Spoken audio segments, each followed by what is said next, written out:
So, Arsenal 4, Leicester City 2.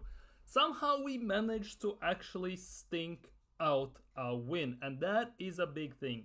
We didn't actually win like we should have won it. We basically stunk out the game to the maximum level, because as soon as they scored their first goal, it looked very ropey, very nervy, and yeah, it could have gone either way, to be honest, especially when it was 2-2. But overall, yeah, the starting 11, kind of expected one, although I didn't expect Raya to start, given how much they were talking about Raya overall. Trossard started, Martinelli started, and to be honest, Martinelli starting in this game, to be honest, was one of the best things that could have happened, because without him, we actually could have, again, we could have been screwed in a way. Because if Martinelli doesn't start, let's be real, it could have gone either way. Martinelli, this game was one of those games where you hoped this game sets Martinelli back to new heights. Genuinely sets Arsenal and Martinelli back to new heights, to the level he used to be, because so far for the last year and a half he has been quite awful. So getting a goal and assist definitely should help his confidence, definitely should help him long term, and definitely should pick him up, and definitely should encourage the team. But it was very nervy. We started the game, we played our game, we scored a goal, which was, well, expected. We should have scored. Before the first half ended, we scored the second goal, which also was pretty nice, pretty good. I was looking at this and thought, okay, third half, we quickly scored a third one, and we are done. We are out of here. We can see the game out till the end, and it's all done and dusted, right? But it wasn't meant to be. It just wasn't meant to be. When we came out in the second half, we looked very slow, very complacent, I would say too comfortable with the 2-0 lead we had. So in the second half, it felt like we were always half a step behind. And yeah, Leicester used that to their advantage. They scored a goal, made it 2-1. And then basically momentum started to shift. And they scored a second goal, and it was very, very nervy. Very nervy for the longest time, until somehow from a set piece, their own goal base, it has been given the third goal, the Trossard's goal, as their own goal. It has been given, and we scored the third, and of course then Saka Havertz scores the fourth on a counter. But overall, this game just showed how, in a way, unimaginative and very predictable we are in attack. And if there's still anyone who thinks that we don't need a striker in January as much as anything else, is genuinely blind. I'm sorry, not sorry, but you definitely are blind. Because this game showed that we need attack, we need strikers, we need proper finishers. Because there were chances which went to Havertz, which proper striker finishes without shadow of a doubt. You don't think Gyökeres finishes at least 3 out of those 5 or however how many chances Havertz had? Easily he would. He would bag them with his eyes closed. And that for me is a big thing. We were awful. Saka, shit. Havertz, awful, no chances taken pretty much. Trossard saved the game. Martinelli, for a change, he was brilliant. And I feel very sorry for Martinelli, to be honest, today. Because he was carrying the team, goal and assist. He actually looked very good. And Arteta decides to take him off for Sterling. How about taking off the guy who stinks the whole game in Bukayo Saka? How about taking him off? Oh, people will hype up the corner he gave and all that stuff. Just shove it. Overall, in the game, he was awful. I'm happy that we got 3 points. I'm happy that we took the advantage when City has drawn against Newcastle and we are back level points with them. I'm happy about that. But the performance, there is nothing to be happy about. Only thing you could be excited is the fact that we grinded it out in the end. We actually showed our winning mentality to a certain extent. At the same time, we shouldn't have been in that spot. We should not have been in that situation whatsoever in the first place. Because we should have gotten the job done in the first half and in the early second half before we conceded the first goal. We should have gotten the job done, and we just didn't. And it's basically, at the end of the day, all falls on ourselves. We made it much, much harder than it should have been. And now the biggest issue is we probably spent a lot of emotional and physical energy on this game. And now playing on Tuesday against PSG, it won't be the same. Because I 100% can guarantee you, if this game was 3-0 about 50 minutes in, we would have put more or less probably in cruise control and see the game out. Done, dusted, and nothing more. Now we had to extra force ourselves, push ourselves, drain ourselves, and What's gonna happen against PSG remains to be seen. So all in all, we're gonna get to player ratings in a second, but all in all, it was a shit performance. Overall, it was an awful performance, especially in the second half. We were very predictable, very slow, very complacent in my opinion. There was no urgency, no nothing. How comes Vaneri, who came on in 80 plus minutes something at that time, in his 5-minute spell, did more than the whole rest of the team did in the second half? How comes that is a thing? How comes that happens? Why? Like, seriously, how comes none of our main guys gonna do that, but our 17-year-old future player comes in and sets everything on fire? He came in, took few dribbles, took on 3 opponents, and shot with his left foot from outside the box, nearly scored us the winning goal. It wasn't that hard, yet our main guys tried to pass it into empty net and everything. We're gonna get to those situations in a second. But overall, yeah, I must say, it is what it is. Here are the, well, FOTMob per se, I'm using FOTMob in this instance, the ratings they are giving to our players. I'm not gonna lie, hella overrated. Hella overrated. We are looking at Arsenal's side of things. So, we're gonna kick things off with David Raya. David Raya in this game. Conceded 2 goals. Few options here or there. Didn't do much in a way, but also didn't have to do too much. Made a few saves as well when they were kind of rallying their chances, trying to push for the glory, pretty much trying to push for the win. They tried their best, but it wasn't meant to be. But still, he conceded 2 goals. So overall for the game, I'm giving Raya a 6. I'm not gonna give him 5. That's a bit disingenuous. So I'm gonna give Raya a 6. I think that is fair for him. Big up BX Gunner in the chat. Big up, big up, big up. Oh, it's working. Come on. Big up BX Gunner in the chat. It is working. Big up BX Gunner. We are doing player ratings right now, so you can join in. I'm giving Raya 6. It is what it is. Moving on. Jurrien Timber. I'm not gonna lie, with the fact that Ben White is out, Timber slowly is starting to become a very good option to have at right back or at left back. And if we actually could do the things properly the way they should be done, I can see Ben White actually not being so secure in that right back spot whatsoever.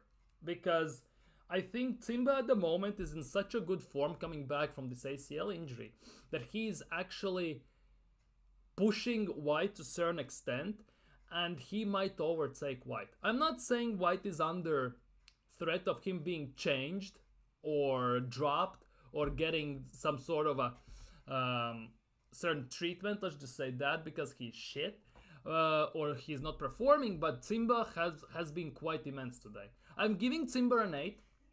I'm not gonna lie, I'm gonna give him an 8. He got an assist obviously and everything.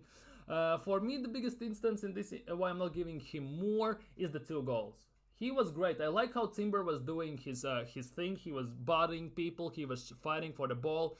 He was overlapping. And to be honest, with Timber being in, remember how everyone said, oh, but if Ben White falls out, there is no chance our right side will do anything. And with Timber actually being at right side, compared to what we had when Odegaard wasn't there, with Timber we look better at right back. With Timber, we look better at right back. I think Timber is more attack-minded. That is the big thing. He likes to pass, get into pocket spaces, but he's doing an excellent job. Physically strong, quick. I actually really like what he's doing. Calafiori and Timber start from now on. We're gonna get to Calafiori in a second. But yeah, I'm giving Timber an 8. William Saliba. This was one of those games where it wasn't Saliba's game. It legitimately felt that he wasn't on it. It like he, every single time something happened, felt like he missed half a beat at times.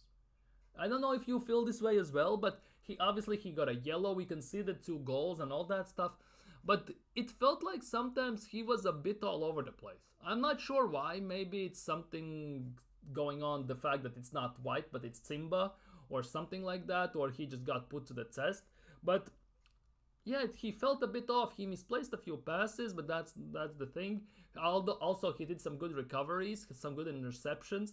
So I'm gonna give Saliba a 7. He conceded 2 goals, got a yellow, but overall solid performance. But to the level what we have expected from Saliba, it wasn't close. And that is a big worry at the moment. Luckily, we got the job today done. He cannot drop the same performance against PSG, for example, on Tuesday, or next week, and even against who we're playing, Southampton, or Bournemouth away, Southampton? I think Southampton at home, no? Something like that. He cannot do that once again. So I'm giving Saliba a 7. Moving on to Gabriel. One of the off games where Gabriel doesn't score. His hair transplant didn't have much to do, although he had a chance to score. At some point he was playing as a left number 8. Like, that was something new for me, but Gabriel was playing as a left number 8 and he was giving through balls like a playmaker, so that was a weird one. But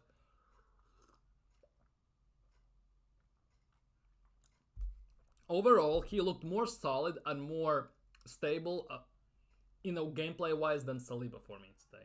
So I'm gonna give him 7.5. I'm not gonna give him 8, but I'm gonna give him 7.5. I cannot, realistically give him an 8 if you concede 2 goals.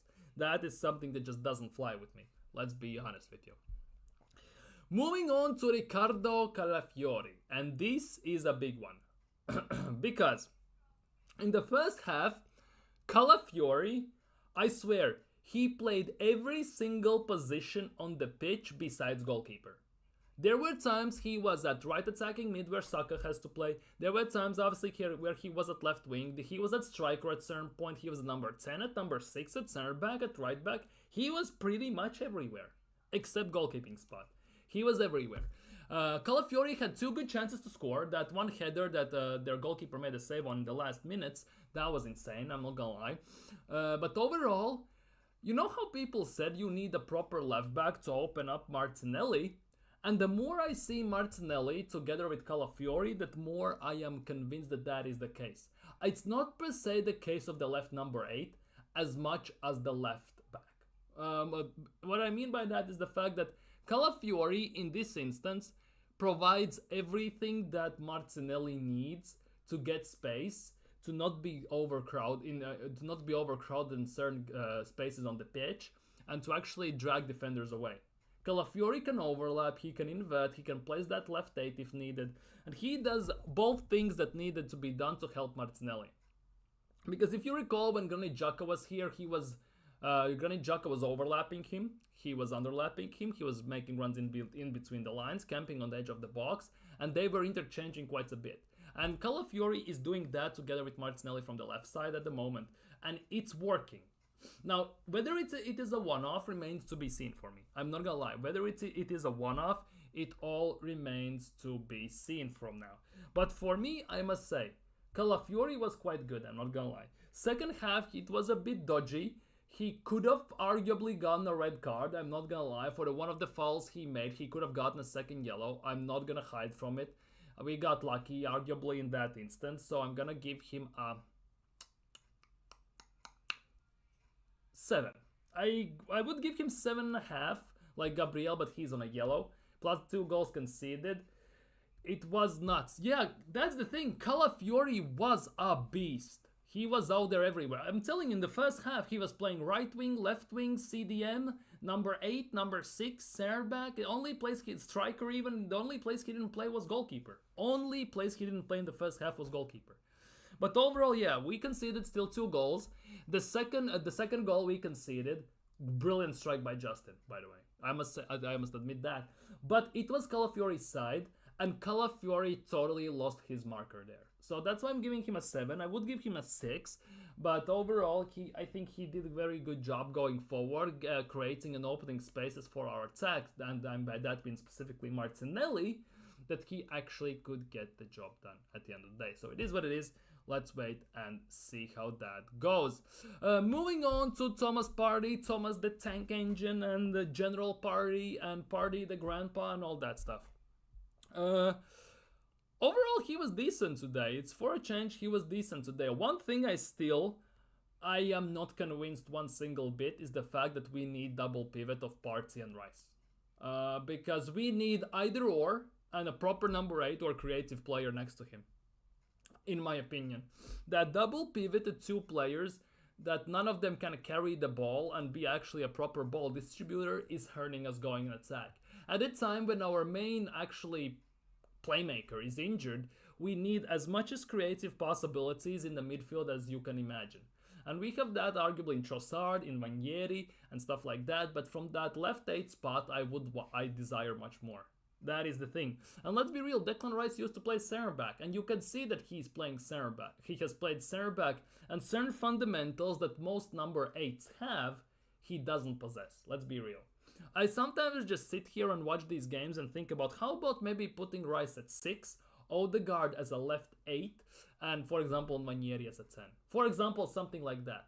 One defensive, one box-to-box, one creative, all 3 can pass, all 2 of them can dribble and do everything. Sometimes I wonder what that would look like, and could Arsenal kind of operate in that level. But I'm not sure they could, because the way Arteta sees things, I'm not sure he sees it that way. But yeah, for Partey I'm giving 7.5. I'm not gonna give him a 7 or 8. Go Liverpool! Come on, let's go. Only because, I'm not gonna lie, I don't want Liverpool to win because they are straight opponents, but I have a bet with my friend. Oh, fuck. Hit the lamp. That hurt.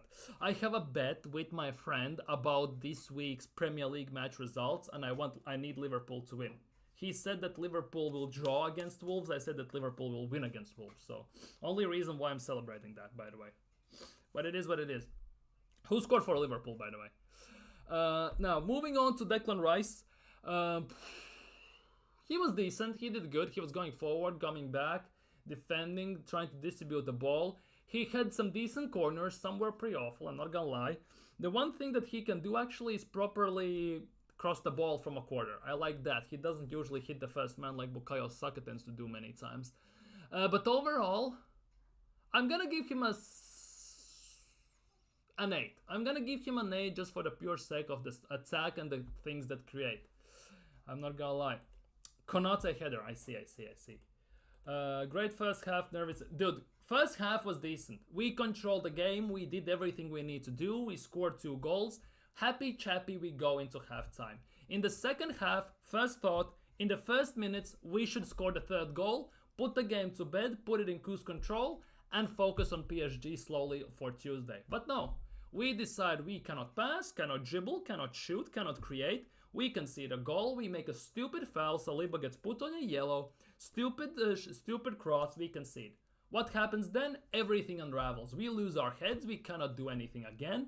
It's getting worse, they scored a second. Then, one thing that got us out of the woods a bit, Leicester sat down. They scored the second goal and a bit parked the bus in a way.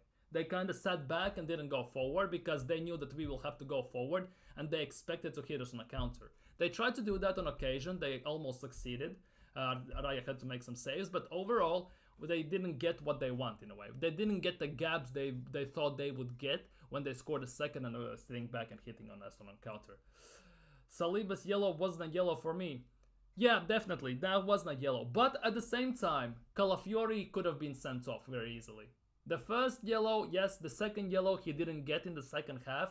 He could have gotten the second yellow for that easily. The kick in the legs, the way he did it, easily could have been a second yellow and we could have been again down to 10 men. And at that time when it was 2-2, it would have been another long ass game, I'm not gonna lie.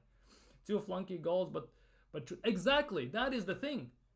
We won, I'm happy we got 3 points, we won, we grind out. What I'm not happy about is the game. Because we basically shot ourselves in the foot and we put ourselves in a spot where we shouldn't have been. We shouldn't have been in that spot. We should not have been in a spot where we basically need to throw even the kitchen sink at the opponent and win. Especially given the fact that Leicester haven't won a game in Premier League still. They have lost all the drawn the games, but by 1 or 2 goals only. Which means they are actually a decent side. They actually can hold their own in a way. But at the same time, Arsenal as always, just like we did against Monaco, Olympiacos, Villarreal, everywhere you can imagine in Premier League countless times, in the Europa League, Champions League, everywhere, we decide to shoot ourselves in the foot, make ourselves a game harder than it should be. Luckily enough, this time we were good enough to grind it out. Because if it happens against the biggest opponent, it doesn't happen. Because if it happens to a big Liverpool or something like that, there's a big chance we are not getting back. Let's be real. We have seen it before. We have seen this movie before. Yeah, Leicester could have been, but we are not the refs, so we cannot complain too much about. We can just discuss opinions. We cannot say he had to get a yellow. He could have gotten a yellow, but who knows. But for me, the Calafiori was kind of flirting with the chance of being sent off as well. It's nothing new, and I'm not gonna say that he wasn't.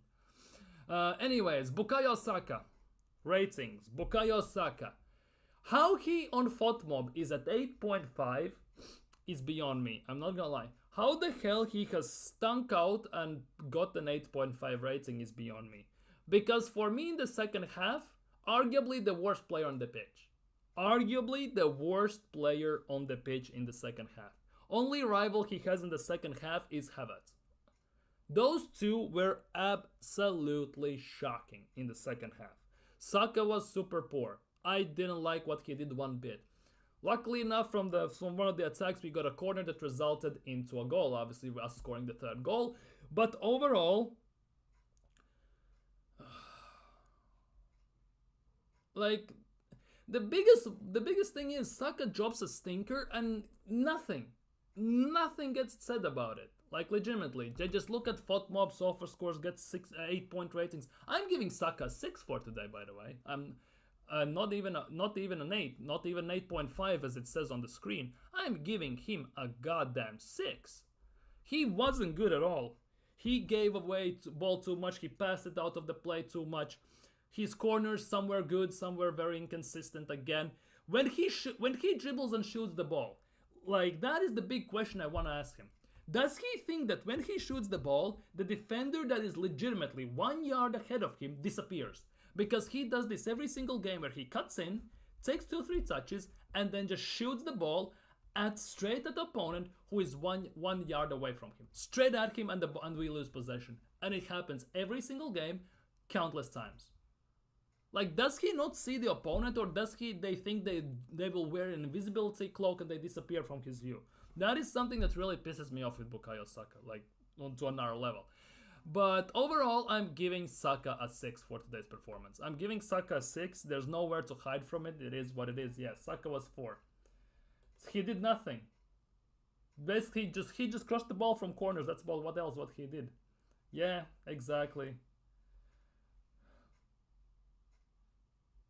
Exactly. We got 2-0 result, and we thought, yes, well, that will be chill. Now we're gonna just hold the ball, try and create, and something maybe will happen. And instantly, they caught us off guard.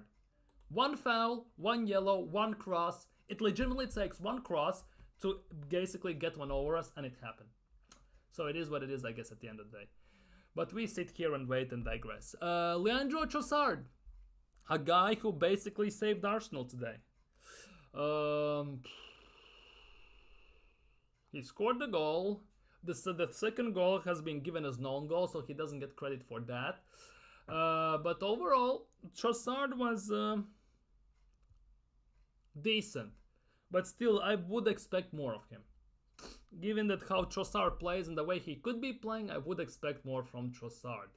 The thing is, if we didn't have Trossard, not sure we could win the game today as well. The way he scored the second goal, the third goal and everything, how he created, how he can dribble and everything. I'm giving Havertz an 8. I'm gonna give Havertz, sorry. I'm giving Trossard an 8. I'm genuinely giving Trossard an 8. Full on. Martinelli. I'm giving Martinelli man of the match for today. I know it sounds controversial, but this is the one game that I think Martinelli needed like anything else. He needed it more than air. I'm giving Martinelli a 9 rating, giving him man of the match. He got a goal, he got an assist, he looked more of a Martinelli of the 2 seasons ago today than he has looked like him over the last year and a half. This arguably was one of his best performances in recent, I would say, 12 months, maybe even. He was excellent, to be honest, in a way. And I'm not gonna lie, I feel very sorry for him. I feel in a way very sorry for Martinelli because he was very dangerous today. He took on his man, he got a goal, he got an assist, and the player who gets subbed off for Sterling is him. No, Saka doesn't get subbed off. Saka who drops stinker every single time he touches the ball. Martinelli gets subbed off. Maybe I kind of get it why, but overall I kind of feel sorry for him. Because in a way that builds up his confidence. that Martinelli starts, scores, assists, and at the same time when you see other players playing much worse than you, and they could be subbed off but they don't, and you get subbed off when you are basically arguably the best player on the pitch at the time, really could also bear his confidence. But at the time I don't think it will. But overall I must say, Martinelli was man of the match for me today. This was the Martinelli I want to see minimum every single game. Yeah, better from Martinelli, best player in that, definitely best player in that front three by a mile. By a mile. Better than Saka, to be honest, arguably better than Saka and Havertz combined today as well, in my opinion. So that is what it is. Moving on to Kai Havertz, the donkey. He scored a goal, and that probably will basically paint over the cracks for every single fan who thinks that Havertz had a bad game. They will say, no, oh look, Havertz scored, he had a great game. No, he didn't. Havertz should have been on a hat-trick today. Let's not kid ourselves. If instead of Havertz we had Gyökeres would be on a hat-trick today. Havertz missed from 4 yards out, hit it straight at the keeper. He had 2 headers he should have scored. Havertz easily should have been on a hat-trick. Second thing, Havertz drops very deep at times. And I think that messes up the spacing for Trossard between Saka and for Trossard between Martinelli. He tends to drop deep, and at times that messes up the attack because there's no room nor space to dribble and no pride for our players to pass the ball. That is also something I really don't like. But overall, yeah. Havertz, I'm giving Havertz a 7. I'm not gonna lie, I'm giving Havertz a 7 in a way solely based on the fact that he has scored. Because if he doesn't score that goal, he gets a 6 for me. If you're a striker, if every single player and fan believes in you, well, not believes in you, you are counting on you to score goals, and you should be on a hat-trick, but instead, the only thing you have is wet hair and wet armpits from running, this doesn't fly with me, I'm sorry. That is the only thing he had until he scored that tap-in, let's be real. That was the only thing he had. He should have scored a hat-trick today, there's no argument about it. And then there's still people who think we don't need a striker. Now imagine we had a proper striker instead of Havertz. Gyökeres, who else we were linked with? I would take even Dovbyk scores in those situations. Who else we were linked with? Quite a few, like Šeško even. Šeško scored 2 today, by the way. Šeško would have scored at least 2 of goals of those. Openda would have scored at least 2 of those goals. Who else we were linked with? What other strikers? So Isak obviously scores those. Let's be real. Let's be real. There are Arsenal fans who think that Havertz is gonna score 20 goals this season in Premier League alone. You saw today's game. It took him 6 chances to score 1 goal, and that was an empty net tap-in pretty much.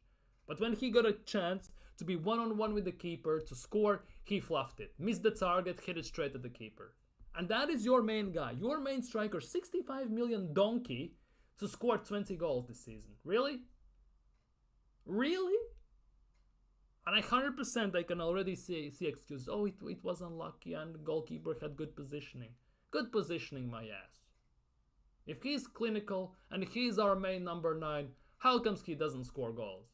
Because with Havertz, we cannot rely on Havertz for us to win the league. There's no chance in hell. Havertz will win us the league.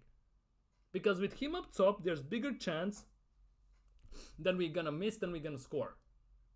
Havertz, even for Germany, he scores a random goal, but then misses 2-3 one-on-ones he has had. I was watching international duty. He had that. He had that for Arsenal as well. He scores a goal, yet in the meantime he misses 3-4 clear-cut chances to score.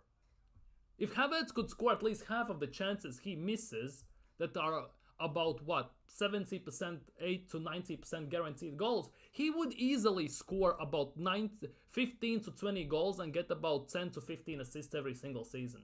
If he was consistent. But he's not. He's very wasteful in front of goal. And to win the league, you cannot rely on that. Oh, but we spread the goals around. Spreading what?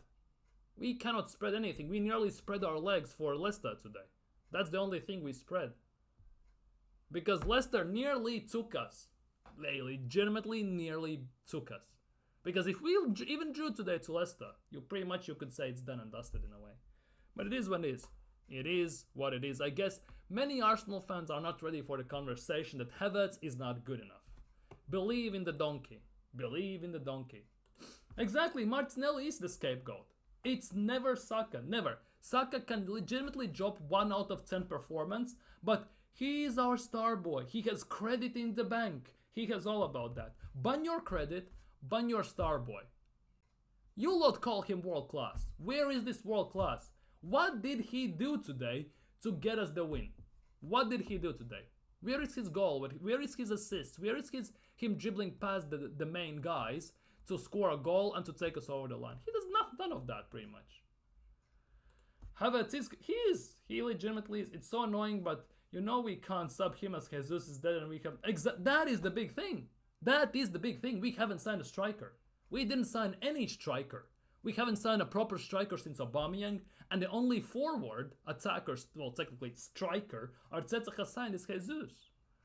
It's actually wild. Many Arsenal fans say, "Oh, this summer window was 8 out of 10." How can you say it's 8 out of 10? It's 3 out of 10 at best, especially since you haven't replaced places you undressed, basically, like Odegaard, Saka backups. You haven't signed a striker. We have a very thin squad, and our quality in attack is genuinely lacking. We already saw that last year when we needed a striker and we didn't have it in many games. Oh, but whoa. He needs to improve. That poor header was awful and fans will lick the manager's ass. Okay. That's the thing. He had the header. He had that. Remember when he tried to have bicycle off balance about 4 yards off the goal and he hit it straight at the keeper? Put it legitimately. 2 feet to the right or 2 feet to the left and it's a goal. He had that near, like in a goalkeeper's box. He had that opportunity as well. I think they know Havertz isn't good enough, but they don't want to admit it. Exactly. That's the thing. And then you have your, and I don't want to say this, but I'm gonna say this just because it really gets on my nerves. AFTV Robbie saying Havertz will score 20 goals this season in Premier League for Arsenal. Where he is gonna score the 20 goals? Cole Palmer scored 4 goals today, by the way, you know? And Chelsea won. If he scores those 20 goals, he actually, Havertz, if you look by the chances he has had this season, right? Just in Premier League this season, if he scores at least 1-2 chances every game, he would be on about 8-9 goals by now. He's on 4. He could have been on hat-trick today. He barely scored a goal in empty nets happens. It just doesn't fly like that. It genuinely doesn't fly. That's the thing. And 100% in player ratings, he will say, oh, Saka gets a 9. Oh, Trossard gets a 10. Havertz gets a 9 and all that stuff.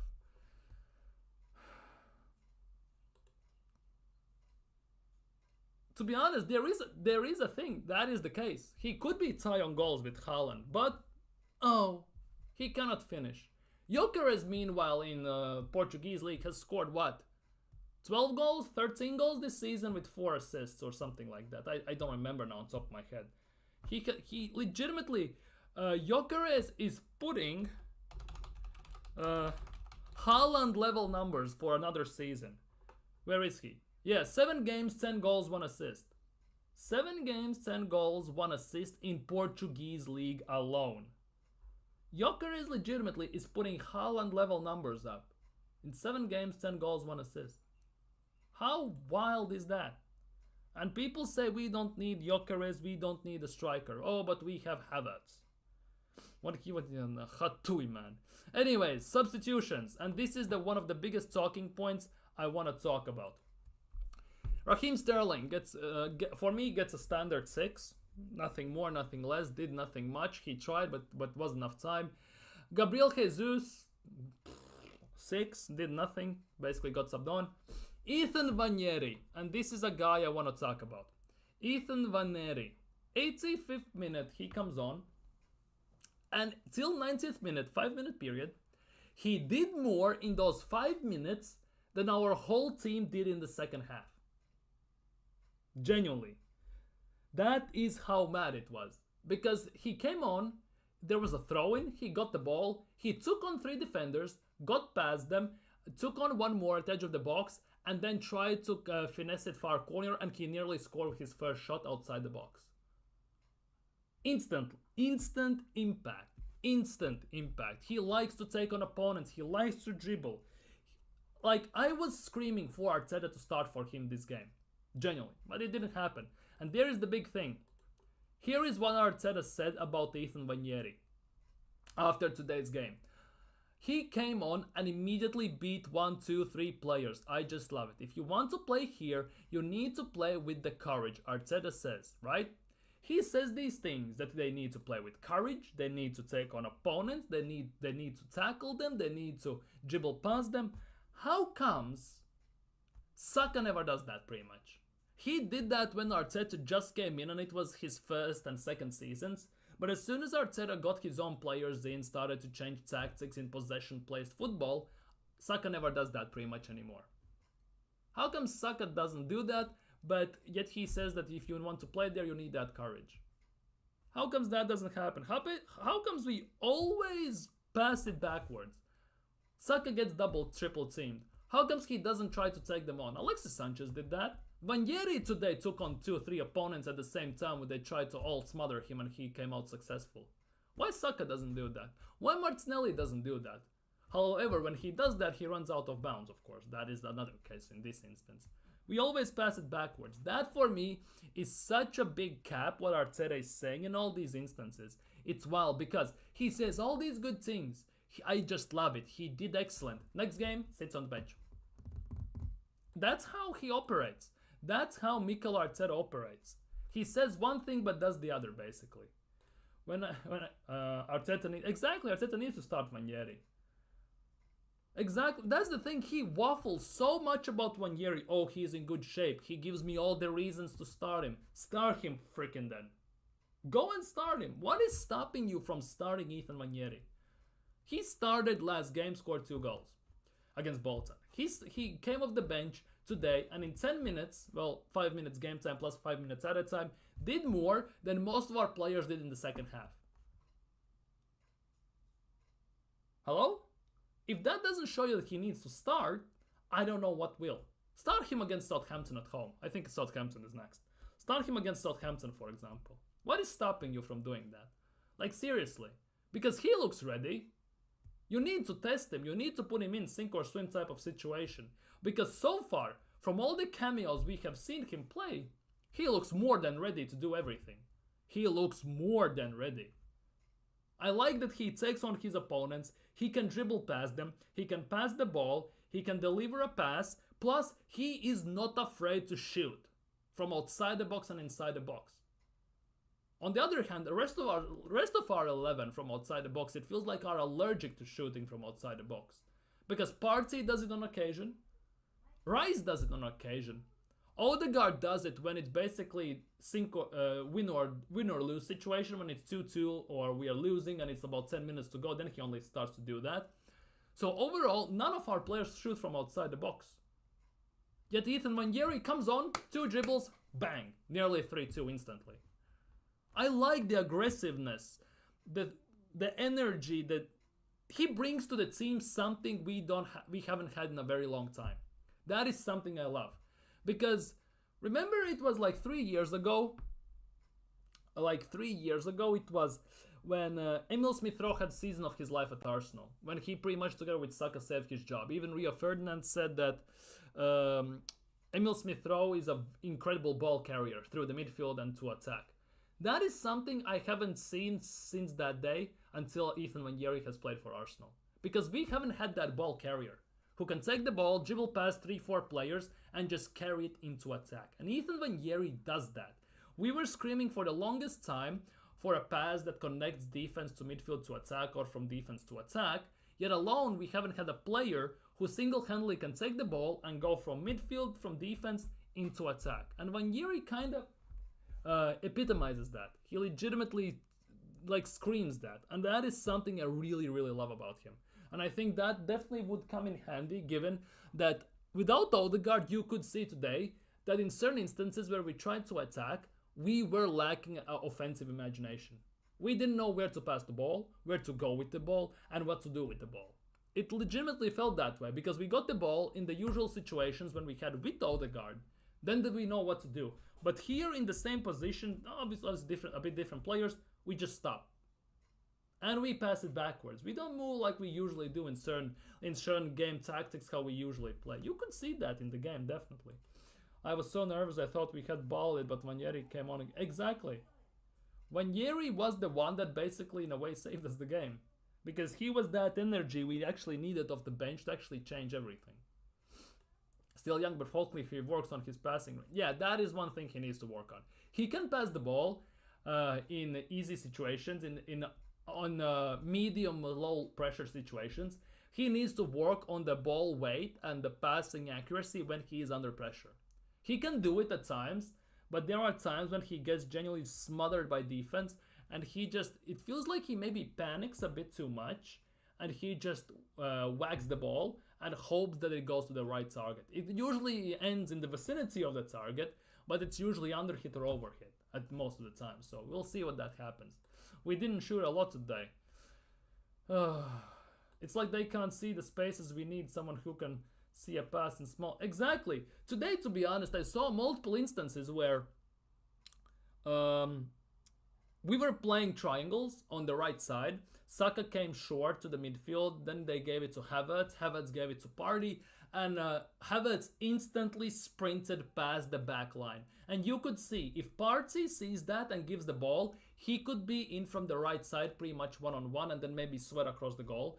And Partey didn't even look at the right side where Havertz was running. He just didn't look. Nobody called for it, nobody saw it. And when Partey looked at it, it was already too late. Havertz was already stopping his run and coming back, so he's not offside. And many instances, Havertz makes those runs. The thing is, we try to play such safe football, not just against Leicester in general, that even Odegaard, when he sees that pass, he doesn't give it. Jorginho does it on occasion, by the way. It's very interesting that Jorginho, it doesn't apply the same rules sometimes to the game that it applies to Odegaard, but we don't do those risky passes. We play very safe football.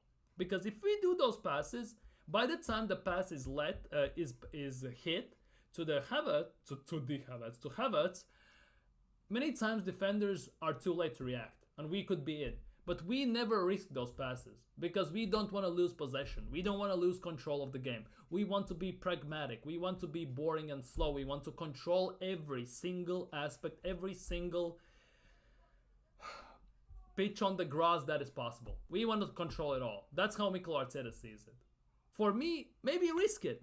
Risk it for the biscuit. Throw in there. Pass the ball. Do it. Because everyone expects the usual things for Arsenal. Everyone knows what to expect from Arsenal when we attack. Let's be real.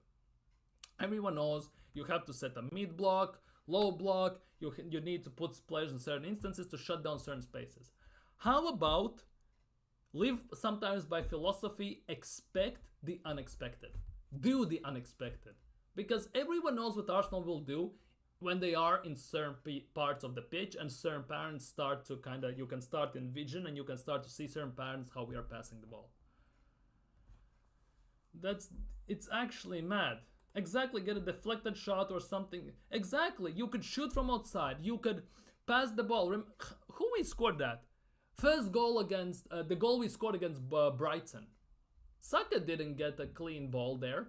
It just bounced off defender and then Saka just chipped it to Havertz. It wasn't a clean pass. It basically bounced off defender. We got lucky that the ball went in our favor and we got the chance out of it. We just did the long ball and just lucky bounce in a way. We need those instances. We need to create our own luck. But sometimes we are afraid to go for it basically. We are very it's very annoying sometimes because when you watch it in the game, even on TV, you could see someone's making a run. Surely players see that on the pitch as well, because it's impossible not to see a 6'4" long tree run around 5'11" left back. It's not like you. Let's be real. Come on, man. You cannot not see it. Let's be real. So maybe sometimes make very random passes. Like risk it. Make sometimes unexpected things happen. Wirtz gives the ball away a lot if we get him. I'm telling in our midfield needs to be strong, but he's very. That's the thing. Wirtz gives risky passes. He likes to take risks. That's what Xabi Alonso does. You think it's a coincidence he creates random chances out of nowhere all the time? No, because they legitimately try and try again. They don't hold the ball all the time. They see a chance, they try and take it. They see an opportunity, they try and exploit it. Arsenal don't do that. They see opportunity and instantly, they start to balance their checkbook. They start to see the matrix and they see in 2 seconds it's gonna be closed. No chance of a pass. Let's pass it backwards to Saliba. And it's always like this, and it's really pissing me off. Because if you recall Alexis Sanchez at Arsenal, he gave ball away a lot. Let's be real. He gave the ball away quite a bit of times. But he never shied away from the ball and wasn't afraid to take on opponents and do the unexpected. Never. Drop the shoulder, pass it, skill, do something that nobody expected. Chip the keeper half the time, fake shot and pass it into empty net and everything. No! Wolves equalized. Fuck. Anyways, it is what it is. So we're gonna damage Wirtz if we get. There's a big chance of that. There is a big chance of that. Well, for me it's a bad news because I will lose my bet with my friend. That for me is a very bad news. That for me is a very bad news. I will lose my bet with my friend. Fuck's sake. Oh. Fuck. Anyways. Quite costly one as well, by the way. So if we're gonna damage Wirtz, if we get it, there is a chance of that. I think with the fact that how we are playing, we have damaged already development of Martinelli. I think we have done that as well already. To some extent, maybe in certain aspects of the game, we have damaged Saka as well. Because I genuinely believe that under Arsene Wenger and under Mikel Arteta, you would see completely 2 different Bukayo Sakas. One is a system player and this is for Arteta, and one would be given a hell of freedom to skill, to try and take on opponents all the time, to get the ball, to pass it, to shoot from it, and everything under Arsene Wenger. It'll be 2 completely different Bukayo Sakas. For me, that is a big thing. I think the fact that the way we play at the moment has already damaged certain development aspects on certain players. And more specifically, those are our wingers, unfortunately. And even our striker. It is not a coincidence that we haven't signed a proper striker. Because many times when we have had a striker under Mikel Arteta, half the time he has spent pressing us at number 6. Like legitimately, as number 6. He plays CDM, number 8 sometimes and everything. And that's why I don't think we have signed a proper striker. Because 2 things, Arteta doesn't know how to coach one because he hasn't had a proper number 9 in general. And on the other hand, we have had those under Mikel Arteta and he has played completely different. But it is the case. That's how we are playing. We had Lacazette, he plays as number 6 half the time. We had Aubameyang, he played left wing back at times. What else? Jesus plays number 8 at times as well. Like, I get it, the pressing, the front line, which is obviously a big part of football at the moment. But many times, we have seen our own strikers being at our own end, pressing as number 6 or as a left back or as a right back or something like that. Really? Liverpool got a penalty? Damn. But Wenger is like Angel Spurs. It's about outscoring maybe with our defense. Wenger on. To be honest, with our defense, the way our defense is, I think Arsene Wenger would cook Premier League. Genuinely, he would cook in Premier League. Because there's no chance in hell. That's the thing. Why can't our wingers press? That's the big thing. Why cannot our wingers press? Because they should be able to press. But they are pressing. That's the thing. The way we press, it's very weird sometimes. Because our wingers press left backs and they sometimes press both center backs, depending which side of the pitch the ball is. And then the striker drops, either he presses the goalkeeper or he drops deep to number 8 spot and then he presses the outlet of other options. There are sometimes those instances. Our attackers' wings press high together with Odegaard, and we press in 4-4-2. 4-4. 1, 2, 3, 4. Technically 4-4-4. Yeah, we press very high in that instance. What the hell is that? He should have paid me in private, Michael. What? Is this about Oliver refereeing Saudi games and he gets paid by Man City owners or something like that? To be honest, our whole team presses, getting back to the point. Our whole team presses, well, obviously besides Raya. But the way we sometimes press, it is hella weird because our striker sometimes presses very deep in our own end, that when we get the ball and we go on a counter, our wings have the pace. That is the big thing. Martinelli has the pace, Saka maybe not as much, but still has the pace. Not as much as Martinelli, but has the pace. And then when we get to attacking point, our striker meantime is somewhere still at the back because Jesus doesn't have pace, Havertz doesn't have pace, none of our strikers, number 9s, have any pace. That is also a big thing why we sometimes on counters lack certain aspects. Like, for me, that's a big thing. And for me, the perfect scenario, how we could do incredible job in Premier League, is combining the free-flowing attacking football we played 2 years ago when we finished second for the first time, and combining the defense we had last year with the pragmatic defense we had last year. If we could combine those two instances into one as a beautiful chain, I think we would win the league. The issue with that is, with Arteta, it's one or the other. It's never both together. And that's what's pissing me off. Because we start to play very expensive attacking football as soon as basically shit hits the fan. Until it's 1-0, 0-0, nobody cares. As soon as we are starting to lose, or it's 10 minutes left, it's a draw, instantly we start to play more expansive, more attacking, and more exciting football. For me, that's a big issue. Because for me, what we should do, in my opinion at least, play expansive attacking, high press, gun-ho football like we did 2 seasons ago in the beginning of the game, score 2-3 quick goals, and then play the pragmatic slow play style we play right now in the other parts of the game to basically have the goals and control the game. That's how I see the perfect scenario how Arsenal should be doing it. Obviously, the game plan changes game in, game out, but overall that should be the bottom line. Because there have been countless times we score 1-2 goals, we get hella complacent, we start to get hit on counters, one slip up we concede, our players' legs start to shake, knees, weak arms, heavy mums, spaghetti, and all of that stuff. And then we can see the second, it's 2-2, or we are losing 2-1, and we have utter head loss and we don't know what to do. And the way they set up then defensively our opponents, the mid-low block, and we have no imagination in attack how to break it because it's too late already, we are kind of screwed. We need to pray that one opportunity rises and it falls and we score that opportunity sometimes. And then now imagine Havertz needs about 6 chances to score 1 goal. I have no belief that it could happen long term in that case. But it is what it is, I guess, at the end of the day. But yeah, for me, Vaneri, he should be starting against next game. Arsenal schedule. Let's see how Arsenal are looking. Liverpool are winning, by the way.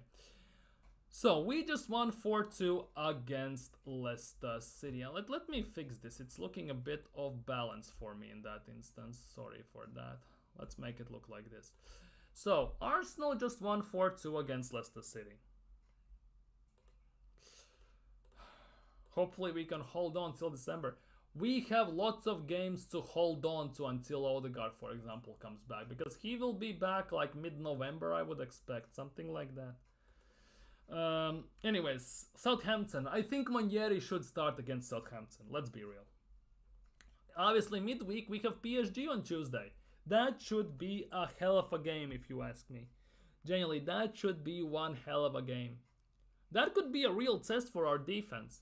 Because the wings they have and the attack they have with proper midfield. To be honest, for me, I would have signed Fabian Ruiz instead of Mikel Merino for our midfield. But it is what it is. We will see how Fabian Ruiz plays. We better not lose or draw. Which game you're talking about? Southampton or PSG?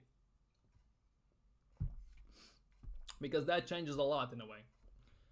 PSG could be interesting. Let's just say that. We haven't played PSG in an official game for quite some time. Because we have played them in friendlies, in preseason games. But in an official big match, we haven't played him for quite some time, no? I think it has been about, what, 10 years? I think. Yeah, 2016 in the Champions League. In 2016 we played them twice. And before that we played them in 1994. So we played them once every 2 days. We haven't played them quite a bit of time. To be honest, our record against PSG isn't the greatest. We have drawn 3 times, lost and won once. Obviously we won at home, so that's kind of great. But in Champions League overall, very interesting to see what develops from that. Let's be real. Very interesting to see what develops from that. They have better midfield. To be honest, they do. Especially I like the midfield of João Neves and Fabian Ruiz. I would have loved Fabian Ruiz at Arsenal. I would have loved Fabian Ruiz at Arsenal, I'm not gonna lie. Big up Emmanuel. Big up Emmanuel. We are winning the PSG game. They easily concede. Yeah. We thought about that about Leicester today as well. We're gonna win this game. They easily concede and we're gonna run them off the park. We saw how that went.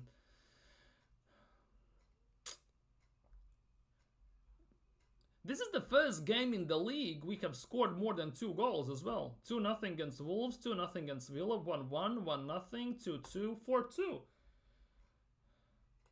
Their attack isn't... To be honest, PSG's attack isn't bad. It will be very interesting to see how, for example, Timber, I assume Timber is going to play right back, or White, it will remain to be seen. How they deal with Barcola's pace, for example. How our left back, Calafiori, most likely, is gonna deal with Dembele. That will be interesting to see how our center backs will deal with whoever is gonna do it. I don't know, Gonçalo Ramos maybe, or Colomwani. Depends to be seen. For me, the biggest fear is the midfield. We have obviously Partey, we have Rice. Who else is gonna play? I have no idea at the moment. But for me, the midfield PSG can put out is very, very energetic, quick, and very technical. I'm not sure we will be ready for that. My most feared PSG is Dembele. I can understand that, definitely. I can definitely understand that. PSG drew their previous game as well. By the way, let's look at PSG's team.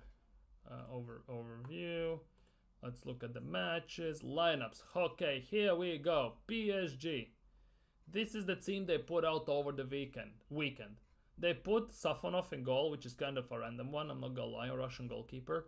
Hakimi, Marquinhos, Pacho, Beraldo, Zaire Emery, Neves, Ruiz. I think they will put out Neves, Ruiz, and most likely I would say... I don't think they will put out Zaire Emery, they will put someone else I think in the midfield. Attack definitely will be Dembele, Barcola and Colomwani in my opinion. I think they will put out Colomwani instead of Kang-in Lee. Defensively, I think they will put Marquinhos and Skriniar in the midfield because they will want very experienced Champions League level midfield defense. So I think they will put out them then. I assume Donnarumma will play goalkeeper unless he's injured. I don't know about that as of yet. Doesn't look that way. Yeah, it might get pretty darn hard. That's what she said. Anyways, so it will be very interesting to see how that develops. But yeah, anyways, back to Arsenal. Where were we? Here we go. We need to win against Southampton. I want to win against PSG because we need a win in Champions League ASAP. Bournemouth away could be a tough one, but we need a win there. Then we have game against Shakhtar Donetsk. Obviously, Shakhtar Donetsk isn't the same Donetsk it was about 10 years ago. Remember the days of Williams, Tysons, Freds and all that stuff. Remember those days. But yeah, it will be very interesting. Liverpool home then. And that is the big one. We play Liverpool in a month. In a month, we play Liverpool at home. That will be the big one. Then we have Preston. That could be a banana peel game for some random reason. I'm not sure why, but the PTSD is settling in already. And then again, we go on a hell spree of games. Newcastle away, Inter away, Chelsea away. Those 3 games before international break again will be hell on earth, period. Whew. At the moment, yeah, it is what it is. I guess we need to sit down here and focus and see what's gonna happen. But yeah, against PSG, it will be very interesting to see what's gonna happen. You're not scared of Liverpool, really? I'm not gonna... Chelsea's big... Chelsea's attack is a big test for me. Chelsea's defense, not so much. Chelsea defensively can get got at. I'm not gonna lie, Massacre, whatever his last name is, I generally get it mixed up all the time with all the banter.